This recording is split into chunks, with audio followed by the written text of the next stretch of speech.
네, 경제 현장 오늘 주간 증시 전망으로 이어갑니다. 주요국 증시가 지난 5일 있었던 대폭락을 대부분 만회한 분위기입니다. 관심은 또다시 미 연준으로 쏠리고 있죠.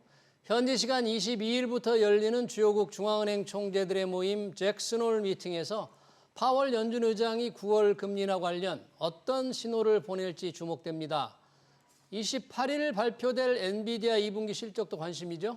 향후 증시 전망 어떻게 봐야 할지 윤지호 LS증권 리테일 사업부 대표 모시고 자세한 이야기 들어보겠습니다. 대표님 어서 오십시오. 네, 안녕하십니까? 네. 네. 자, 지난 5일이었죠. 정말 경기 침체 공포감이 몰아와서 주가가 대폭락을 했는데 이제 그 우려, 경기 침체 우려는 완전히 가신 거죠? 완전이란 단어는 우리 증시에서는 적절하지는 않을 것 같고요. 네. 이미 경기 하강은 진행되고 있고요. 그건 경기 확실한 거 하강은 진행되고 있고. 과연 이게 침체로 가는데 이게 침체까지 막 굉장히 경착륙적으로 갈 거냐, 연착륙으로 가냐 그런 고민을 갖고 있는 거고 저번에 왜 이렇게 발작적으로 저희 주식시장이 글로벌하게 충격이 왔냐면 경기 침체 우려가 있었죠. 있었는데. 이 상태에 있었고 사실 경기 침체 우려를 갖게 된 거는 결국 연준이 드디어 금리를 내린단 말이 나왔기 때문에 과거에도 연준이 금리를 내릴 때가 되면 이상하게 경기가 안 좋아지는 국면이 뒤에 따랐기 때문에 그런 우려감이 있었는데 그때 당시에 결국 엔화가 굉장히 어떻게 보면 115엔대에서 160엔대로 약해지는 동안에 전세 투기 자금들이 계속해서 엔화를 빌려서 투자해왔기 때문에 이게 되감기는 과정에서 주가 충격이 굉장히 심했죠. 그러니까 일본이 굉장히 12%씩 폭락도 하고 막 그랬던 거겠죠. 여기서 이제 장관이 말씀을 드린 이유는 경기 하락은 사실이고 또 미국 경기가 예전 같지 않겠다는 것도 또 드러나고 있어요. 며칠 전에 당장 어제만 하더라도 미국의 3분기 성장률, 보통 연율로 보죠, 미국은. 3분기 성장률이 불과 얼마 전까지만 2.9 봤었는데 2.4 내려오자마자 바로 2.0으로 내려왔더라고요. 3분기 성장률 상승. 그러니까 우리가 뭐 2%면 잠재 성장률보다 높으니까 괜찮다. 이렇게 말하시는 분들도 있겠지만 주식시장은 경제학자가 아니라 주식시장은 미래의 가능성, 기대값을 반영해 온다면 경기가 굉장히 약화되고 있는 거죠, 지금. 그 결과 오늘 시장도 좀 독특한 거는 오늘 엔화가 매우 강합니다. 엔화가 매우 강하다. 그렇죠. 엔화 강하고 원화가 오늘 한 1,330원까지 가는 거 같아요. 원화도 강세고. 저번에도 결국은 미국이 생각보다 약해지면 약한 엔화를 빌려서 글로벌 투자했던 자금들이 여전히 좀 불안해하지 않을까요? 그래서 제가 다시 말씀드리면 5월 같은 충격이 바로 올 거냐 물어본다면 그렇지는 않지만 그때 하락이 전혀 근거 없는 그냥 해프닝이었다 물어본다면 그건 적절치 않다. 이유가 있는 하락이었다. 저는 보고 있습니다. 나름대로 경기 이제 하강이 진행되는 상황에서 이유가 있었던 주가 폭락이지만 그래도 분위기가 좀 달라진 걸 보면 뭔가 이제 9월 연준에서 과연 금리 인하가 어떻게 이루어질 것인가 이게 봤을 때 인하 폭이 뭐 한때는 뭐 0.5% 포인트 이런 얘기도 막 나왔었잖아요. 지금은 이제 그런 예상보다는 뭐 이제 그냥 내릴 것이다 소폭으로 이 정도죠. 당장 잭슨홀 미팅이 있는데 여기서 사회자님께서 말씀하셨지만 불과 얼마 전에 50bp 인하 얘기가 나왔을 때 주가가 좋았나요? 안 좋았죠. 연준이 지금 당장 50pp를 내릴 정도로 상황이 안 좋나? 시장이 이런 질문을 던지는 거죠. 우리가 금리라는 게 꼭 유동성으로만 자꾸 해석을 하시는데 사실 투자자 입장에서 금리는 모든 어떤 경기를 상징하는 존재입니다. 결국 경기가 좀 부진해지면 금리가 내려올 때 그래서 과거의 사이클을 보면 우리가 사이클적으로 투자할 때 보면 금리가 하강이 시작될 때는 주식시장이 그렇게 좋지는 않았어요. 하강이 시작될 때는? 그렇죠. 그러니까 지금 봤을 때는 50bp 인하는 오히려 시장에서 과연 B컷을 좋아할까요? 오히려 9월에 25bp 인하 얘기가 나오다 보니까 다행이다 싶은 거죠. 얼마 전에는 이렇게 되면 바로 금리 인하부터 해야 되는 거 아니야? 8월에도 그 말을 했을 때 주가 폭락했었죠. 그래서 제가 드리고 싶은 요지는 결국 이 모든 문제 지금 뭐 유동성이라는 이름으로 모든 걸 정당화하고 있지만 밑에 깔린 시장의 어떤 균열이 왔던 출발점은 경기가 예전 같지 않다는 그리고 이 경기가 이제는 고금리로 인해서 여러 가지 경기 주체들이 가게도 그렇고 기업도 투자를 줄이고 뭐 이런 문제들이 점점 우리의 목전에 다가오고 있는 것이 아니겠는가 저는 보고 있습니다. 당시 오히려 주가 대폭락에는 말씀하신 대로 엔캐리 자금에 이제 이 돌아가는 거와 동시에 뭔가 경기 침체 우려도 있었지만 빅테크 기업들의 왜 인공지능 거품론도 좀 있었잖아요. 근데 최근에 이제 다 회복을 하면서 그런 인공지능 거품론에 대한 우려는 다시 이제 사라진 듯해요. 이제 기술주 시대가 다시 온 겁니까? 참 그렇게 뭐 제가 이제 버블의 끝이다 아니다 알 수 없죠. 그린스펀드 2002년에 버블은 지나야 한다 말을 했는데 제가 감히 지금이 버블이다 아니다 얘기 못 하겠죠. 근데 우리가 과거에도 버블이 뭐냐 물어본다면 투자한 만큼 돈을 못 만들면 버블입니다. 투자한 만큼 기업이 돈을 못 수익을 못 만들어내면 내면 그렇죠. 그래서 투자가 계속 강하게 들어가고 있어요. 근데 점점 돌아오는 우리에게 성적표는 숫자를 엔비디아 정도 외에는 잘 못 내고 있죠. 당연하죠. 엔비디아는 뭐냐면 자신의 GPU를 그래픽 카드를 팔 때마다 돈을 버는데 이 칩을 구입한 회사들, 많은 회사들은 그만큼 자본 지출이 있지 않습니까? KPX인데 그런 투자들을 KPX가 보상받을 거라고 가정하고 투자하고 있는데 최근 흐름은 보상받는 게 만만치 않은 거죠. 뭐 사회자님 보시겠지만 우리가 뭐 행성형 AI가 모든 걸 구원해 줄 줄 알았는데 뭐 극단적으로 좀 비관적으로 말씀하시는 분은 그냥 보고서 작성 도와주고 코딩 좀 도와주고 동영상 잘 편집해 준다고 그게 돈을 만드는 건 아니잖아요. 그래서 그만큼 그게 생산성을 가져오냐 이런 거에 대한 질문도 동시에 가고 있고요. 동시에 엔비디아 측면에서 말씀을 드리면 엔비디아가 굉장히 마진을 많이 남기고 있잖아요. 그렇죠. 그러다 보니까 전 세계 한 70% 정도를 점유하고 있죠. 엔비디아 칩이. 반 엔비디아 전선도 매우 강화되고 있어요. 반 엔비디아 전선이. 그렇죠. AMD 후발주자, AMD 같은 것도 후발주자인데 이제 여러 가지 합종 연행이 생기고 있다 보니까 엔비디아 입장에서도 과연 앞으로 내년, 내후년에 지금과 같은 마진을 확보할 수 있을까? 이런 질문을 던지는 거죠. 그래서 얼마 전에 빅테크가 조정해왔던 출발점은 여러 가지로 설명을 하지만 아까 수급적인 엔캐리가 지금 청산 얘기도 있겠지만 밑에 깔리고는 결국 이거 빅테크들의 감가상각비 이슈, 또 이 비용만큼을 과연 돈을 벌 거냐, 수익을 낼 거냐 하는 그렇죠. 의문. 그러니까 지금 당장은 막 주가 극복을 되니까 이제 조정장 끝난 거 아니냐 생각하겠지만 사실 그렇게 간단치는 않다. 아까 처음에 이번 조정의 출발점이 경기 하강에 대한 이 경기 침체로 갈 거냐 우려에 출발했듯이 빅테크도 결국 투자한 돈을 앞으로도 만들어낼 수 있을까? 이거에 대한 고민에서 출발했기 때문에 그거에 대한 답이 좀 더 명확하기 전까지는 아직 시장에서는 좀 반신반의하지 않을까 저는 이렇게 보고 있습니다. 빅테크 기업들의 이 투자한 만큼 실적을 계속 낼 수 있는지에 관한 분명한 해답이 없다면 어떤 뭔가 자신하기 어려운 상태. 그 빅테크 기업들이 주가에 따라서 우리 반도체, 삼성전자, SK하이닉스 춤을 췄어요. 폭락이 많이 회복을 했는데 조금 뭐 다시 이것도 쇠사라는 분위기인지 아니면 그런 힘을 계속 이어갈 수 있는 동력이 있는 건지 실적 전망은 어떤 건지 좀 궁금합니다. 많은 분들이 삼성전자 예를 들게요. 삼성전자 올라오면 다 10만 전자 얘기하다가 빠지면 또 큰일 날 것처럼 얘기하는데 우리 증시가 박스권에 갇혀 있잖아요. 박스피라고 하잖아요. 반도체도 마찬가지입니다. 밑에 보면 그래도 잘 되고 있지 않아 하방이 버텨주고 있지만 위를 뚫기에는 아직까지 이 IT 산업 전반으로 우리 기업들이 이익을 보고 있는 건 아니거든요. 그래서 그러한 고민들, 한국 증시가 왜 상당히 막혀 있냐 본다면 앞으로 미래의 이익을 확 땡겨올 만한 동인이 아직은 약하다. 그리고 현재는 돈을 잘 벌고 있기 때문에 하방 크게 안 밀리고 있는 거죠. 이거 갖다가 추세적 상승장으로 보기는 쉽지 않겠죠. 그래서 저한테 질문하시는 게 이제 조정 끝났으니까 위를 뚫고 다시 3,000포인트 가는 거 아닌가 뭐 이런 질문이잖아요.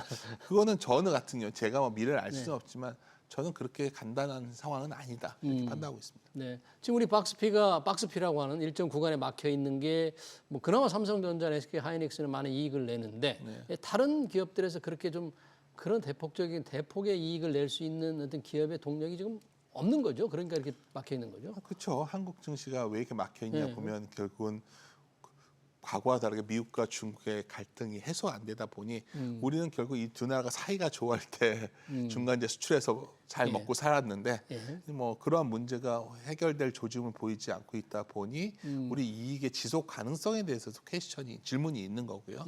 여러 가지 그런 고민들이 있어서 저희가 박스피로 갇혀 있는 게 아닌가 보고 있습니다. 그러니까 뭐 우리가 기업 밸류업이라는 제도를 통해서 뭔가 그걸 좀 뚫어보려고 하는 좀 상단을 좀 높여보려고 하는 노력과 기대감이 있는데 그게 그렇게 확산되는 분위기는 아닌 것 같아요. 그나마 밸류업 때문에 상당 시장이 간다는 거죠. 그나마 밸류업은 굉장히 높게 평가하고 있습니다. 저는 왜냐하면 누가 뭐래도 우리 증시에서 가장 중요한 축이었던 은행 업종 같은 경우에 예. 결국 밸류업의 직접적인 당사자거든요. 그러니까 미국 우리나라 금융주들이 과거와 다른 흐름이 보이고 있고 예. 저는 앞으로도 우리나라 투자자들이 가장 주목해야 되는 건 다들 빅테크 얘기하거든요. 예. 배당 성장주들. 배당 성장주, 그냥 뭐 그 대표적인 은행주들인데 이러한 기업들에 대해서는 아마 장기 투자자라면 지속 관심을 가져야 되지 않냐. 사회자님 질문하신 거에 답변을 드립니다. 결국 밸류업은 결국 우리 시장의 장기적으로는 상당히 긍정적인 뉴스이고 어떤 정부가 들어서든 간에 이거를 되돌리기 쉽지 않다. 네. 이렇게 보고 있습니다.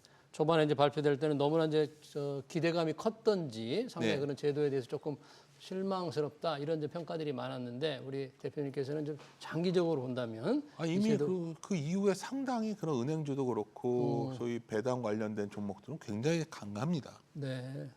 우리 시장에서 가장 견고한 흐름 중에 하나가 아까 반도체를 말씀하셨지만 이 측면에서 좋아지는 것들은 뭐 조선주도 있고 반도체도 있고 화장품도 있고 이런데 그 외의 종목들 잘 보시면 공통적인 어떤 공통분모를 찾다 보면 결국 밸류업, 결국 ROE 중에서 분모를 건드리는 정책들 예. 이런 기업들은 상당히 굉장히 긍정적이었고 이후에도 긍정적인 어떤 주가 흐름이 기대된다 이렇게 말씀드릴 수 있겠습니다. 그러네요. 자, 우리 증시 상황이 경제 상황을 밀접하게 이제 반영하니까 연준의 금리 인하도 주목되지만 우리 한은 금통위가 예. 목요일입니다. 네. 그렇죠?